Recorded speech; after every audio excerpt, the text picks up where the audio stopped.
Aunty আমার মাথায় হাত বুলিয়ে দিচ্ছিলেন। আমি ভেবেছিলাম তিনি হয়তো আমাকে সাহায্য করতে চাচ্ছেন। তার ব্যবহারে মনে হলো তিনি আমাকে স্বস্তি দিতে চান। এরপর আমি এত ক্লান্ত হয়ে পড়েছিলাম যে ঘুম এসে গেল। আন্টি বললেন, তুমি আমার বেডরুমে গিয়ে ঘুমিয়ে নাও। আমি এতটাই ঘুমের ঘোরে ছিলাম যে কোনো প্রশ্ন না করে সোজা তার বেডরুমে গিয়ে ঘুমিয়ে পড়লাম। সকালে ঘুম থেকে উঠে আমি চমকে গেলাম। দেখলাম আন্টি একই ঘরে আমার কাছেই শুয়ে আছেন। এই পরিস্থিতি দেখে আমি দ্রুত তার থেকে দূরে সরে এলাম। তিনি তখন একটি নাইট ড্রেস পরেছিলেন। আমি বুঝতেই পারিনি গভীর ঘুমের কারণে কিভাবে তিনি আমার পাশে এসে শুয়ে পড়েছেন। আমি আরও দেখলাম আমার শার্ট তখন আমার গায়ে ছিল না। তারপর থেকে আমার আন্টি দেখতে অনেক সুন্দর ছিল।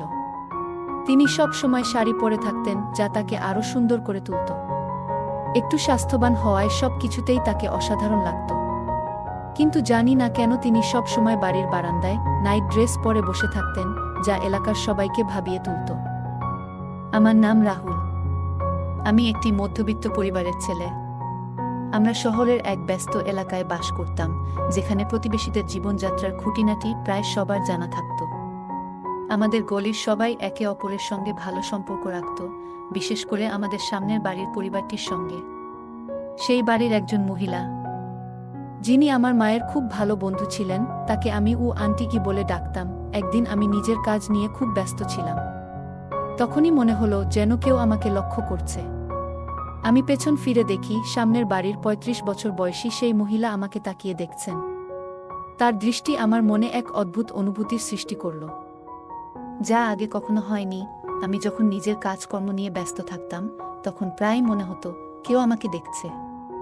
আমি পেছন ফিরে দেখলে বুঝতে পারতাম সামনের বাড়ির আন্টি আমায় লক্ষ্য করছেন। এটা যেন প্রতিদিনের অভ্যাসে পরিণত হয়েছিল। যখনই আমি গ্যারাজে আমার বাইকের কাজ করতাম, তখনও তিনি আমার দিকে এক দৃষ্টিতে তাকিয়ে থাকতেন। একদিন তিনি আমার পাশ দিয়ে যাওয়ার সময় বললেন, তুমি তো কখনো আমাদের বাড়িতে আসো না, একদিন এসো। কিছু জিনিস তোমার সাহায্যে পরিষ্কার করতে হবে। তার কথা শুনে আমি বেশ অবাক হলাম, কারণ তার বলার ভঙ্গি আমার কাছে অদ্ভুত লাগল। তবে আমি বিষয়টি নিয়ে বেশি ভাবিনি, কারণ তাকে দেখার পর আমি মনে মনে তার কথা অনেক ভাবতাম। কয়েকদিন পর তার কথা মতো আমি তার বাড়িতে গেলাম। তিনি আমাকে বললেন, আজকের দুধটা খুবই ভালো, তুমি কি চা খাবে? দুধ চা বানিয়ে আনব। তার বলার ধরন আমাকে বেশ বিস্মিত করল। তিনি আমাকে নানা কথায় ব্যস্ত রাখলেন এবং প্রায় ১ ঘন্টা সময় কাটালাম সেখানে। তার হাতে রান্না করা চা অনেক সুন্দর লাগছিল আমার কাছে। পরে কোনোভাবে অজুহাত দিয়ে আমি বাড়ি ফিরে এলাম। বাড়ি ফিরে তার কথাগুলো নিয়ে ভাবতে লাগলাম।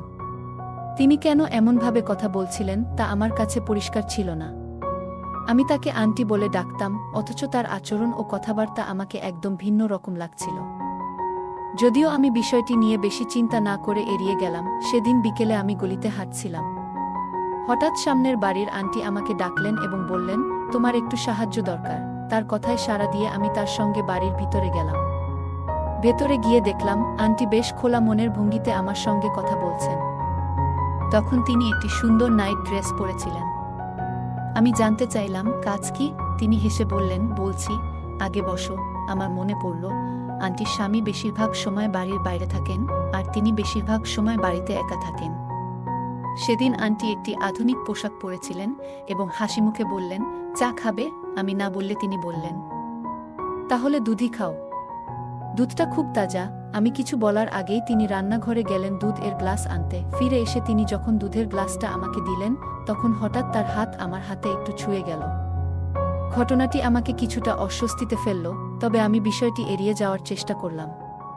কিন্তু মনে হচ্ছিল আন্টির উদ্দেশ্য আরেক রকম। তিনি হেসে বললেন, আজ তোমাকে ঠিক সময়ে গলিতে দেখলাম। তোমার সাহায্যটা খুব দরকার। আমি জিজ্ঞাসা করলাম, কি সাহায্য দরকার? তিনি বললেন, বাড়ির কিছু জিনিসপত্র অন্য একটি ঘরে নিয়ে যেতে হবে। তোমার আঙ্কেল বাড়িতে নেই, তাই তোমার সাহায্য নিতে চাই। আমি কিছুক্ষণ ভেবে বললাম, ঠিক আছে, কোথায় জিনিসগুলো? তিনি আমাকে স্টোর রুমের দিক দেখিয়ে দিলেন। সাহায্য বলতে দুটি ছোট কার্টন ছিল, যা খুব বেশি ভারীও ছিল না। এমনকি একজন মহিলা নিজেও সহজেই রাখতে পারতেন। আমি কার্টন দুটি তুলে নিয়ে তার দেখানো জায়গায় রেখে দিলাম। কাজ শেষ করে নিজের বাড়ি ফিরে যেতে চাইলাম, কিন্তু আন্টি আমার হাত ধরে বললেন, এত তাড়া কিসের? একটু বিশ্রাম নেও। তারপর চলে যেও। কিন্তু আমি আর সেখানে অপেক্ষা করলাম না। এরপরও একাধিকবার তিনি বিভিন্ন অজুহাতে আমাকে ডেকে পাঠাতেন। তার এই বারবার আমাকে ডাকার উদ্দেশ্যটা আমার কাছে পরিষ্কার ছিল না। কিন্তু যখনই আমি তার বাড়িতে যেতাম আমি লক্ষ্য করেছিলাম তিনি সব সময় সাজগোজ করে থাকতেন, যা আমাকে বেশ অবাক করত। তার মধ্যে আমার কোনো বিশেষ আগ্রহ ছিল না। আমাদের বয়সের পার্থক্যও বেশ ছিল, কিন্তু তার মধ্যে আমার প্রতি কেন এই ধরনের আগ্রহ ছিল তা আমার কাছে পুরোপুরি রহস্যই রয়ে গেল। একদিন সন্ধ্যায় কাজ শেষে বাড়ি ফিরে এসে দেখলাম দরজায় তালা। পরে জানতে পারলাম হঠাৎ করে আমাদের আত্মীয়দের বাড়িতে কিছু জরুরি ঘটনা ঘটেছে, তাই পরিবারের সবাই সেখানে চলে গিয়েছে। মা আমাদের পাশের বাড়ির আন্টির কাছে চাবি দিয়ে গেছেন। আমি দরজায় নক করতেই আন্টি সঙ্গে সঙ্গে বেরিয়ে এলেন। তিনি বললেন, তোমার মা আমাকে চাবি দিয়ে গেছেন, তুমি চাইলে একটু সময় আমাদের বাড়িতে কাটাতে পারো। আমি তো একা আছি। আমি বললাম, চাবি দিন, আমি আমার ঘরে যাব। কিন্তু তিনি বারবার বলছিলেন, একা ঘরে গিয়ে কি করবে, একটু আমার এখানে বসো। আমিও তো একা আছি এই বাড়িতে, আমাকেও ভালো লাগছে না। তাই তুমি কিছুক্ষণ এখানে থাকলে আমরা বসে একটু গল্প করাতাম, তাতে হয়তো একটু ভালো সময় কাটানো যেত। একা একা এই বাড়িতে আমি বোর হয়ে যাচ্ছি। তার 3 বার বলার পর আমি আর না করতে পারলাম না। তার কথামতো তার বাড়িতে ঢুকলাম। ভেতরে ঢুকেই তিনি এক গ্লাস পানি এনে আমার সামনে রাখলেন। তারপর বললেন, তোমাকে খুব ক্লান্ত দেখাচ্ছে। তিনি আমার ব্যাগটা তুলে সাইডে রেখে দিলেন। আন্টির আচরণে আমি একটু অবাক হচ্ছিলাম। এমন যত্ন সাধারণত মানুষ খুব কাছের কারো জন্যই করে। তার কিছুক্ষণ পর তিনি আমার সামনে খাবার এনে দিলেন। আমি ঘড়ির দিকে তাকিয়ে দেখলাম রাত 10টা বাজে। খিদে পেয়েছিল, তাই খাবার খেয়ে নিলাম। আন্টির এই যত্ন করার ধরন আমাকে বেশ ভালো লাগছিল। আগে কখনো এমন মনোভাব তার মধ্যে দেখিনি। সন্ধ্যায় খেতে বসার সময় আন্টি আমার সামনে বসেছিলেন। খেতে খেতে আমার দৃষ্টি বারবার তার দিকে চলে যাচ্ছিল। আমি লক্ষ্য করলাম তিনিও মাঝে মাঝে আমার দিকে তাকাচ্ছেন। খাওয়ার পর তিনি বললেন, তোমার পরিবারের কেউ এখনো ফিরে আসেনি, তাই আজ রাতে আমার বাড়িতেই থেকে যাও। আমি তোমার সব খেয়াল রাখব, তোমার কোনো অসুবিধা হবে না। তার কথাগুলো যেন এক ধরনের বিশেষ যত্নের বার্তা দিচ্ছিল। তিনি যেভাবে আমার খেয়াল রাখছিলেন, আমি মনে মনে ভাবছিলাম কেমন হতো যদি আমার স্ত্রীও এমন হতো। বিয়ে করলে আন্টির মতো এমন সুন্দর নারীকেই করব। এইসব ভাবনায় ডুবেছিলাম যখন আন্টি হঠাৎ আমার কাছে এসে আমার মাথায় হাত বুলিয়ে বললেন, আজ তো তুমি অনেক দেরি করে এসেছ, নিশ্চয়ই খুব ক্লান্ত হয়ে গেছ। আমি তোমার মাথায় একটু মালিশ করে দিই। তার হাতের স্পর্শ আমাকে স্বস্তি দিচ্ছিল, কিন্তু আমার মনে নানা রকম চিন্তা ঘুরপাক খাচ্ছিল। আমার পরিবারের কেউ সেদিন ফিরে আসবে না বলেই মনে হচ্ছিল। আর আন্টি তার বাড়িতে একাই ছিলেন। প্রথমে আমার মনে হচ্ছিল এটা ঠিক নয়, এমন অবস্থায় থাকা উচিত কিনা তা নিয়ে আমি দ্বিধায় পড়ে গিয়েছিলাম। কিন্তু পরে ভাবলাম, আমাদের বাড়ি তো একেবারে কাছেই, রাতে এখানেই থাকি, সকালে তাড়াতাড়ি চলে যাব। আন্টি আমার মাথায় হাত বুলিয়ে দিচ্ছিলেন। আমি ভেবেছিলাম তিনি হয়তো আমাকে সাহায্য করতে চাচ্ছেন। তার ব্যবহারে মনে হলো তিনি আমাকে স্বস্তি দিতে চান। এরপর আমি এত ক্লান্ত হয়ে পড়েছিলাম যে ঘুম এসে গেল। আন্টি বললেন, তুমি আমার বেডরুমে গিয়ে ঘুমিয়ে নাও। আমি এতটাই ঘুমের ঘোরে ছিলাম যে কোনো প্রশ্ন না করে সোজা তার বেডরুমে গিয়ে ঘুমিয়ে পড়লাম। সকালে ঘুম থেকে উঠে আমি চমকে গেলাম। দেখলাম আন্টি একই ঘরে আমার কাছেই শুয়ে আছেন। এই পরিস্থিতি দেখে আমি দ্রুত তার থেকে দূরে সরে এলাম। তিনি তখন একটি নাইট গাউন পরেছিলেন এবং বললেন, আমি আসলে বাইরে সোফায় শুয়েছিলাম, কিন্তু সেখানে খুব ঠান্ডা লাগছিল, তাই তোমার পাশে এসে শুয়ে পড়েছি। এই পুরো ঘটনা আমাকে বেশ অস্বস্তিতে ফেলে দিল। আমি বুঝতেই পারিনি গভীর ঘুমের কারণে কিভাবে তিনি আমার পাশে এসে শুয়ে পড়েছেন। আমি আরও দেখলাম আমার শার্ট তখন আমার গায়ে ছিল না। তাড়াতাড়ি শার্ট পরে আমি তার বাড়ি থেকে বেরিয়ে গেলাম। নিজের বাড়ির দরজা খুলে ভেতরে ঢুকে অনেকটাই স্বস্তি পেলাম। এর কিছুক্ষণ পর আমার পরিবারের সবাই ফিরে এলো। আমি তাদের জিজ্ঞেস করলাম তারা এত রাতে কোথায় ছিল। তারা তখন আমাকে পুরো বিষয়টি ব্যাখ্যা করল। পরের দিন সকালে আমার পরিবারের সদস্যরা ফিরে এসে জিজ্ঞেস করলেন, তুমি কি পাশের বাড়ির আন্টির কাছ থেকে চাবি নিয়ে এসেছ? আমি কোনো রকমে একটা অজুহাত দিলাম এবং তাদের বললাম না যে আমি গত রাত আন্টির বাড়িতেই কাটিয়েছি। এরপর থেকে আমি ভাবতে শুরু করলাম কিভাবে এতটা নির্লিপ্ত হয়ে আমি তার বাড়িতে ঘুমিয়ে পড়লাম। এমনকি আন্টি কখন ঘরে এসেছেন তাও টের পাইনি। আগের রাতে যা ঘটেছিল তা নিয়ে আমার মনে একের পর এক প্রশ্ন ঘুরছিল। তার দেওয়া খাবার খাওয়ার পরেই আমি গভীর ঘুমে তলিয়ে গিয়েছিলাম। মনে হচ্ছিল হয়তো এমন কিছু হয়েছে যা আমি বুঝতেই পারিনি। তবে রাতটি আমাকে আন্টির প্রতি এক ধরনের অন্যরকম অনুভূতির দিকে নিয়ে গিয়েছিল। যদিও তিনি বিবাহিত ছিলেন, তাই আমি আমার অনুভূতিগুলো নিয়ন্ত্রণে রাখার চেষ্টা করছিলাম। পরদিন কাজ করতে গিয়ে সারাদিন আন্টির কথাগুলো আমার মাথায় ঘুরছিল। তার ব্যবহারে একটা আলাদা আকর্ষণ জন্ম নিয়েছিল। আমি নিজেকে বারবার সামলানোর চেষ্টা করছিলাম। একদিন সন্ধ্যায় আমি গলির পাশ দিয়ে হাঁটছিলাম। দেখলাম আন্টির বাড়ির দরজা বন্ধ। প্রতিদিন এই পথ দিয়ে যাওয়ার সময় তাকে প্রায় বারান্দায় দেখা যেত। তিনি সুন্দর করে সাজগোজ করে বারান্দায় বসে থাকতেন, কিন্তু সেদিন তাকে কোথাও দেখা গেল না। এই পরিস্থিতি আমাকে আবার ভাবনায় ফেলে দিল। বারবার তার কথা আমার মনে হচ্ছিল। সেদিন সকালে আমি প্রতিদিনের মতো বাইরে বের হয়েছিলাম। আন্টিকে সাধারণত বারান্দায় দেখা যেত, কিন্তু সেদিন তাকে কোথাও দেখা গেল না। আমি একটু উদ্বিগ্ন হয়ে তার বাড়ির দিকে এগোলাম। তার দেখা না পেয়ে মনে কেমন এক অদ্ভুত অস্থিরতা কাজ করছিল। তার বাড়ির দরজার কাছে গিয়ে ভেতর থেকে মানুষের কথোপকথনের শব্দ শুনলাম। মনে হলো হয়তো তার বাড়িতে কেউ এসেছে। তাই আর বিরক্ত না করে আমি নিজের বাড়িতে ফিরে এলাম, কিন্তু সারা দিন তার কথা আমার মাথা থেকে সরছিল না। মনে হচ্ছিল তাকে একবার দেখার খুব প্রয়োজন। এই চিন্তায় বারবার মন উতলা হচ্ছিল। তবে আমি নিজেকে শান্ত রাখার চেষ্টা করছিলাম। সন্ধ্যা পর্যন্ত আমি অপেক্ষা করলাম, কিন্তু আন্টি বাড়ি থেকে বের হলেন না। তখন আমি বাড়ির দিকে যেতে থাকি। ঠিক সেই সময় আমার ভাই গলির মোড়ে দেখা করে। তাকে দেখে আমি অবাক হয়ে জিজ্ঞেস করলাম, তুমি এখানে কি করছো? আজ কলেজে গেলে না? ভাই বলল, তোমাকে সব বলবো, আগে বাড়ি চলো। খুব ক্ষুধা পেয়েছে। আমরা দুজন একসঙ্গে বাড়িতে ফিরে এলাম। তখন সন্ধ্যা ঘনিয়ে এসেছে। আমরা একসঙ্গে রাতের খাবার খেলাম। ভাইকে বেশ ক্লান্ত দেখাচ্ছিল। এভাবেই দিনটি কেটে গেল।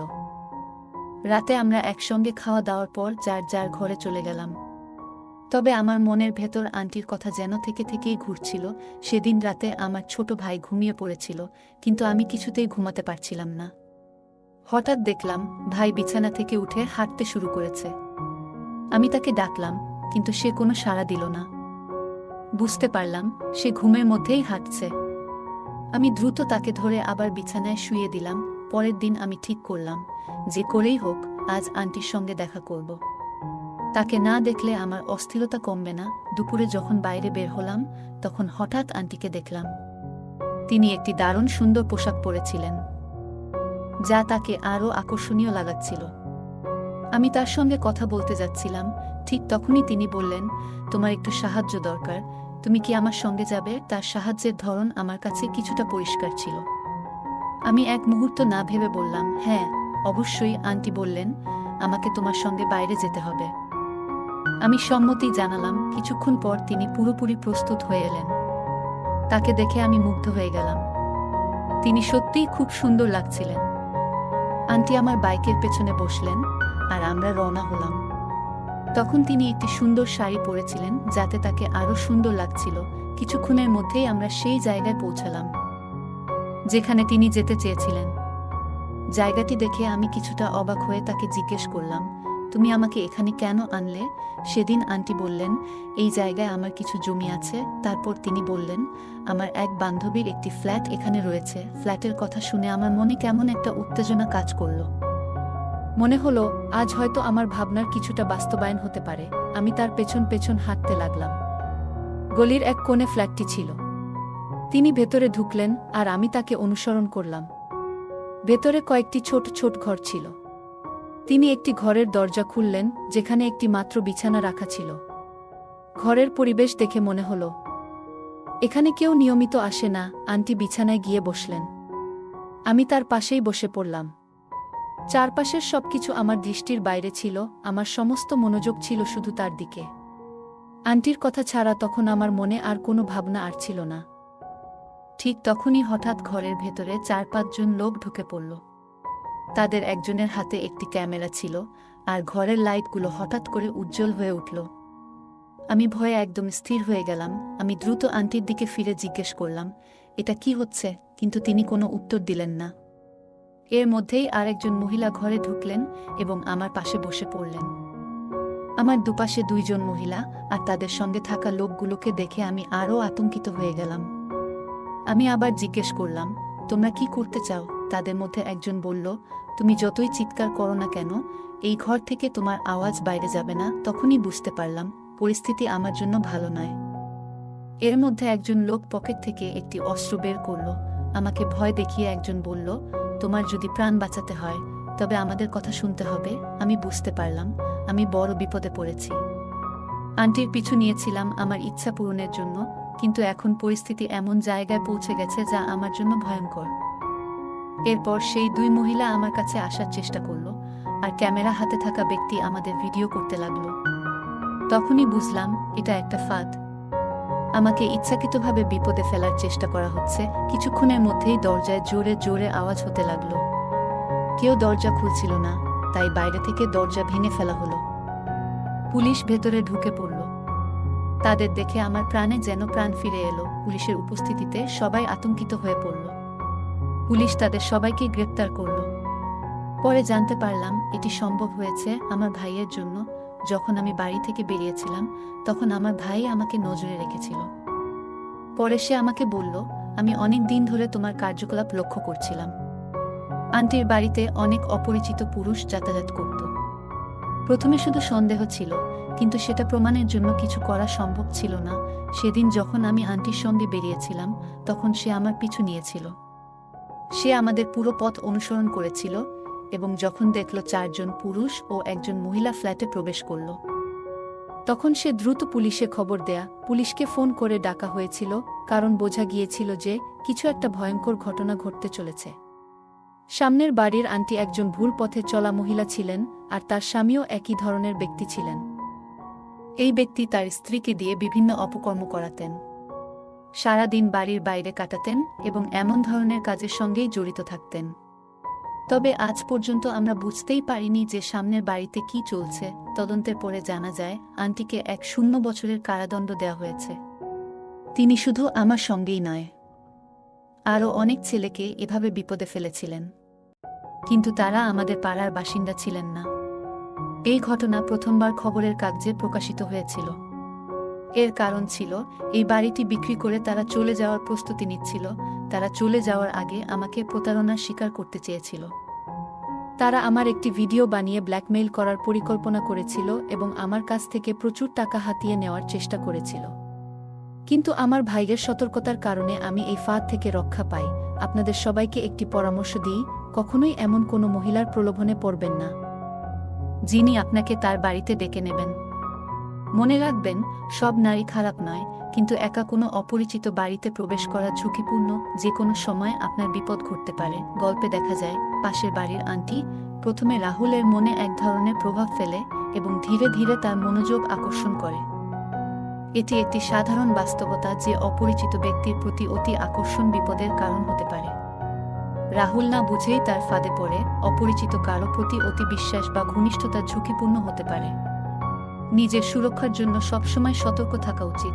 আন্টি যখন রাহুলকে তার সঙ্গে যেতে বলে তখন সে কোনো কিছু না ভেবেই রাজি হয়। পরে সে বুঝতে পারে যে এটি একটি বড় ধরনের ফাঁদ। কোনো প্রলোভন বা আবেগের বশে সিদ্ধান্ত নেওয়া উচিত নয়। যে কোনো প্রস্তাবে সাড়া দেওয়ার আগে সেটি নিয়ে ভাবা এবং যাচাই করা জরুরি।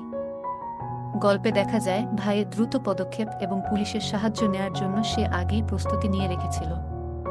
এর ফলে রাহুল রক্ষা পায়। এটি পরিবারের প্রতি আমাদের দায়িত্ব এবং একে অপরের প্রতি বিশ্বাসের গুরুত্বকে সামনে আনে। পরিবার আমাদের জীবনের সবচেয়ে বড় সুরক্ষা। তাদের সঙ্গে ভালো সম্পর্ক বজায় রাখা এবং প্রয়োজনের সময় সাহায্য চাওয়া খুবই গুরুত্বপূর্ণ। গল্পটি আমাদের একটি বড় শিক্ষা দেয় যে জীবনে অন্ধবিশ্বাস, প্রলোভন এবং অসচেতনতা আমাদের বড় ধরনের বিপদে ফেলতে পারে। একই সঙ্গে সচেতনতা, সতর্কতা এবং পরিবারের সহযোগিতা আমাদের সুরক্ষিত রাখতে পারে। প্রতিটি পদক্ষেপে চিন্তাভাবনা করে সিদ্ধান্ত নেওয়া আমাদের জীবনে শান্তি এবং নিরাপত্তা আনতে সাহায্য করে। নিজের সুরক্ষার জন্য সবসময় সতর্ক থাকুন এবং পরিবারের সঙ্গে আপনার সম্পর্ক মজবুত রাখুন। জীবনকে সহজ করে তুলতে এই শিক্ষাগুলি কাজে লাগান। এই ছিল আজকের গল্প। গল্পটি সম্পর্কে আপনার মতামত কী তা অবশ্যই কমেন্ট বক্সে জানান। যদি গল্পটি ভালো লেগে থাকে তাহলে ভিডিওটি লাইক করুন এবং বাংলা অডিও স্টোরি চ্যানেলটি সাবস্ক্রাইব করুন। সঙ্গে বেল আইকনে ক্লিক করে অল সেট করুন যাতে নতুন ভিডিও নোটিফিকেশন সঙ্গে সঙ্গে পান। ধন্যবাদ।